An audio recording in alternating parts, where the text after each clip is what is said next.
आज का क्वेश्चन है fraction pairs with sum one.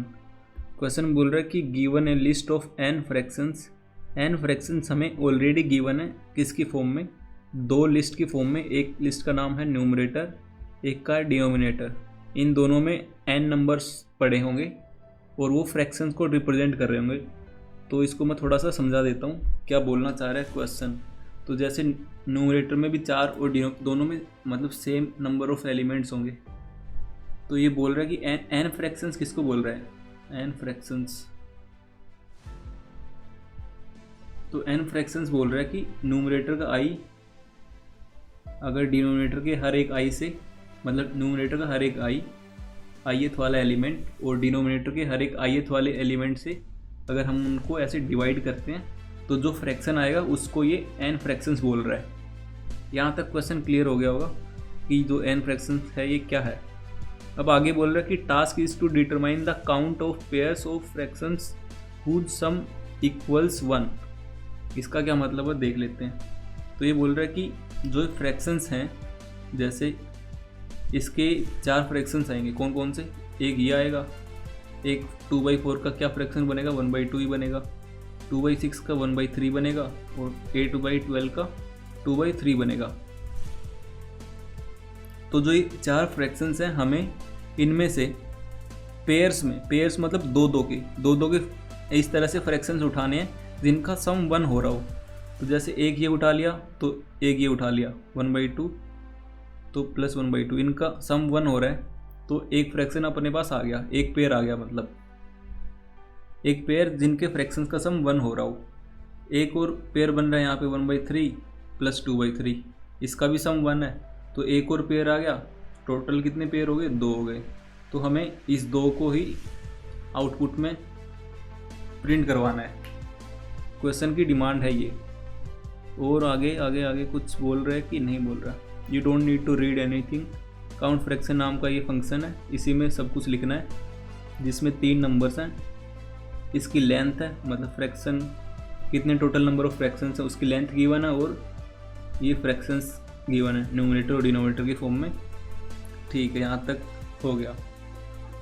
तो इसको अप्रोच कैसे करेंगे, बात है ये। तो इसको अप्रोच करने के लिए क्या कर सकते हैं? हमें पता है हमें न्यूमरेटर गिवन है। चलो इन न्यूमरेटर डिनोमिनेटर को एक टाइम के लिए, थोड़ी देर के लिए भूल जाओ। ये समझो कि हमें 2 चीज़ें गिवन है, 2 चीज़ें नहीं कि 2 फ्रैक्शन गिवन है। मान लेते हैं एक a/b है, एक c/d है। हमें क्या करना है, हमें नहीं पता ये फ्रैक्शन क्या है, इनकी एग्जैक्ट वैल्यू नहीं पता। a, b, c, d ये सब कुछ वेरिएबल नंबर्स हैं। हमें हमारा जो टास्क है वो है a/b प्लस c/d को 1 करना है। तो a/b हम क्या मान रहे हैं? अगर न्यूमरेटर का i हम ले लेते हैं और ऐसे डिनोमिनेटर का i, तो इसको अगर a/b मान लेते हैं तो c/d कैसे निकलेगा? c/d इक्वल टू क्या आएगा? 1 माइनस a/b आएगा। और इसको हम कैसे लिख सकते हैं? b minus a divide by b। अब जो ये b है ये डिनोमिनेटर का i नहीं है, इससे थोड़ा कंफ्यूज मत होना। b और डिनोमिनेटर का i दोनों सेम हो भी सकते हैं और नहीं भी हो सकते, पर ये b है। और सेम चीज़ a के लिए न्यूमरेटर का जो i है नॉट इक्वल टू ए, मतलब नॉट इक्वल टू का यहाँ पे मतलब है कि हो भी सकता है नहीं भी हो सकता है। तो उसके लिए क्या करेंगे? a और b का, जैसे a/b था तो ये a/b है, तो a न्यूमरेटर का पार्ट है और d मतलब डिनोमिनेटर वाली लिस्ट का पार्ट है। तो इन दोनों को एलिमेंटल फॉर्म में लाने के लिए क्या कर सकते हैं? इन दोनों का GCD ले लेंगे। a और b का GCD ले लिया, ग्रेटेस्ट कॉमन डिवाइज़र, तो उससे दोनों को डिवाइड करेंगे। तो मान लेते कि वो एलिमेंट, तो b/k करेंगे। तो जो नंबर आएगा, जो a/k है वो ये a है, यहाँ पे जो लिख रहा हूँ मैं, तो जो b/k है वो b है। तो इस चीज़ को थोड़ा सा ध्यान से देखना, क्योंकि आगे मैं जब कोड लिखूँगा तो यहाँ ये चीज़ यूज़ हो रही होगी। ठीक है, यहाँ तक हो गया। तो मैं एक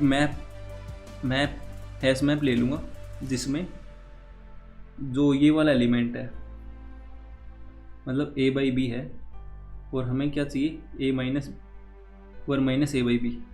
तो अगर मैं a बाई बी पे हूँ तो मैं ये चेक करूँगा मैप में क्या ऑलरेडी एग्जिस्ट करता है।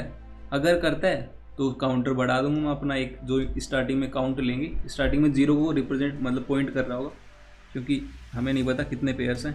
फिर जब जैसे कोई पहला पेयर मिलता है काउंटर को बढ़ा देंगे। और साथ साथ एक काम और करेंगे, मैप में जो ये वाली वैल्यू है इसको पुट कर देंगे, मतलब हमें पता चल जाएगा कि ये वाली वैल्यू एग्जिस्ट करती है। अब जैसे कि एक और एग्जांपल के थ्रू समझा देता हूँ मैं थोड़ा। मान लेते हैं जैसे न्यूमरेटर में ये एलिमेंट पड़े हैं 3, 4, 6 और डिनोमिनेटर में पड़े हैं 6, 8 और 14। चलो इसको 14 नहीं, इसको 8 की जगह 12 मानते हैं और इसको 18 मानते हैं। तो इसका क्या आएगा फ्रैक्शन 1/2, इसका 1/3 आएगा और इसका भी 1/3 आएगा। 1/3 से काम बनेगा नहीं। यहाँ पे एक और एलिमेंट ले लेता हूँ, यहाँ पे 4 और यहाँ पे 8 और 12 ले लेता हूँ। ठीक है, तो एक और फ्रैक्शन आ गया जो है 2/3। तो 1/2 के साथ हम चेक करेंगे क्या कहीं पे मैप में पड़ा है एक और 1/2। अगर नहीं पड़ा हुआ तो अगली पे चलेंगे। अगर हम 1/3 पे हैं ऑलरेडी तो हम चेक करेंगे कि ऑलरेडी मैप में 2/3 है। अगर होगा तो काउंटर को बढ़ा देंगे। फिर अगले 1/3 के लिए ऐसे चेक करेंगे, काउंटर को बढ़ा देंगे। पर ये चीज़ अगर उल्टी होती है, ऐसे 2/3 पहले होता 1/3 और 1/3, तो उस वाले केस में क्या करते? तो मैप में अगर ये सारी चीज़ें पड़ी हैं तो मैप क्या करता है, सेम वाली चीज़ों की जो जितनी नंबर ऑफ रिपीटिशन होती हैं उसको स्टोर कर लेता है। तो मैप में कुछ इस तरह से पड़ी होती, 1/3 की 2 हैं रिपीटिशंस, 2/3 की 1 है और 1/2 की भी 1 है। तो अगर हम 2/3 पे हैं तो मैप में चेक करते कि मैप में क्या 1/3 पड़ा है। अगर पड़ा है तो उसकी कितनी रेपिटेशन पड़ी हैं, काउंट में उसको ऐड कर देते। तो यहाँ पे इस वाले केस में 2 पड़ी थी, तो काउंट अगर मान लेते हैं 0 था स्टार्टिंग में, तो count equal to count plus 2 होगा डायरेक्ट। तो ये वाली अप्रोच मैं यूज़ करूँगा इस वाले क्वेश्चन में। तो एक बार इसका कोड कर देता हूँ, फिर लाइन बाय लाइन समझा दूंगा कहाँ पे क्या हो रहा है। तो इंटीजर हमें आउटपुट में करवाना है, इंट काउंट नाम ले लेता हूँ, इंट काउंट इक्वल टू 0, एक hash map string integer map नाम का new hash map 4 int I equal to 0, I less than n, I plus plus int k equal to GCD of numerator I comma denominator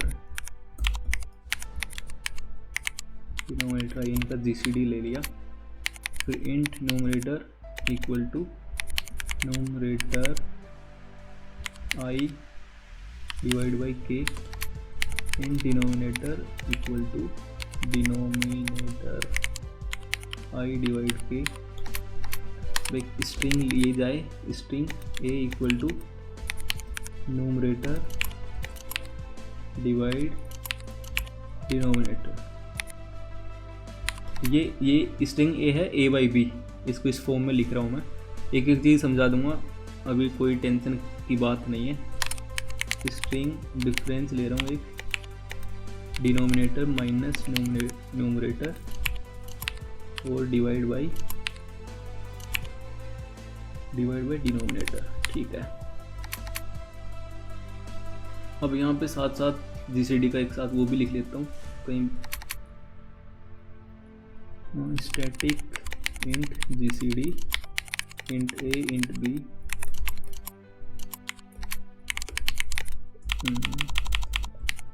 if a equal to 0 है तो return करना है b को, else return GCD of b mod a comma a।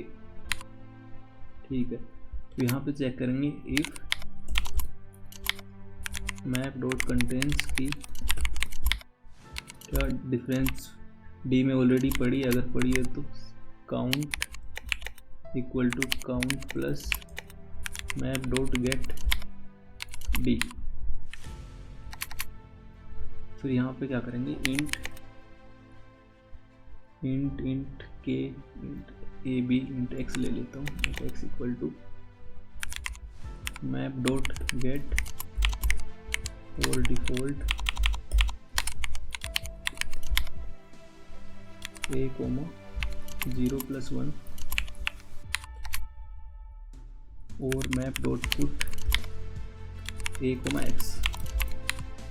तो ये है इसका code. यहाँ पे मैंने क्या करा, एक एक चीज़ मैं समझा दूंगा, एक बार इसको कंपाइल रन करके देखा जाए।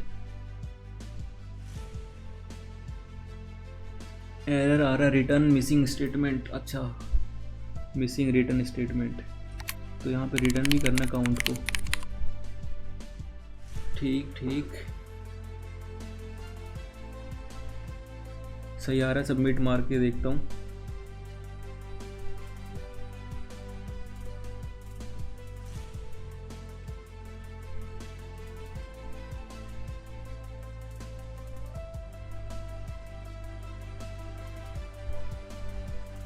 तो क्वेश्चन सही आ रहा है, इसको मैं एक बार समझा देता हूँ फिर से कि कहाँ पे क्या कर रहा हूँ। इसको उठा लेता हूँ, ठीक है।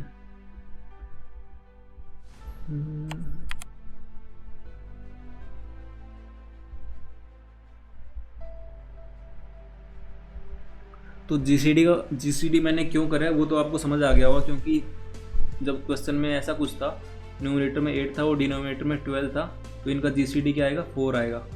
तो जब 4 से दोनों को डिवाइड करेंगे 8 2 बन जाएगा और 12 3 बन जाएगा।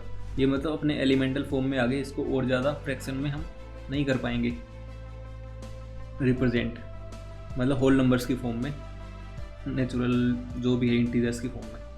तो इसलिए जीसीडी ले रहे हैं। फिर यहाँ पे न्यूमरेटर से क्या कर रहा हूँ मैं, सेम काम कर रहा हूँ, 8 इनको एलिमेंटल फॉर्म में लेके आ रहा हूँ। 8 को 2 कर दिया और नीचे 12 को 3 कर दिया, इस तरह से। आगे स्ट्रिंग एक बना रहा हूँ मैं। स्ट्रिंग मतलब मैप में 2 चीज़ें पुट कर रहा हूँ, एक स्ट्रिंग और एक इंटीजर।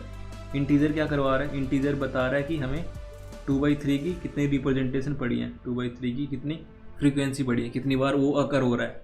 अगर एक बार हो रहा है तो 1 पड़ी है, 2 बार हो रहा है तो 2 पड़ी है, इस तरह से।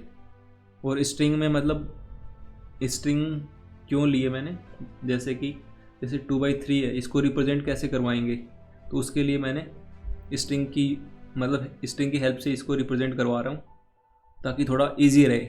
स्ट्रिंग के बिना भी कर सकते हैं हम, पर यहाँ पे मतलब for the sake of simplicity string का यूज़ कर रहा हूँ। सेम ये वाली जो स्ट्रिंग ए है उसमें A/B जो मैंने पहले समझाई थी वो वाली फॉर्म पड़ी है, और स्ट्रिंग जो डी नाम की डिफरेंस जिसका मतलब है उसमें पड़ा है B-A डिवाइड बाई B, मतलब denominator minus numerator divide by denominator. फिर यहाँ पे मैप में मैं चेक कर रहा हूँ कि ये वाली वैल्यू अगर पड़ी है, मैप कंटेन कर रहा है, तो उसकी फ्रीक्वेंसी कितनी है वो काउंट में ऐड कर दे। अगर नहीं पड़ा है तो इसको पुट करवा रहे हैं हम, जो A है उसको पुट कर रहे हैं A/, मतलब जो ये A है ये A/B है। थोड़ा A और इस A में कंफ्यूज मत होना, ये A अलग है और वो स्ट्रिंग वाला A अलग है। तो अगर नहीं है तो इसको पुट करवा रहा हूँ। और जो गेट और डिफ़ॉल्ट, इसका मतलब है कि अगर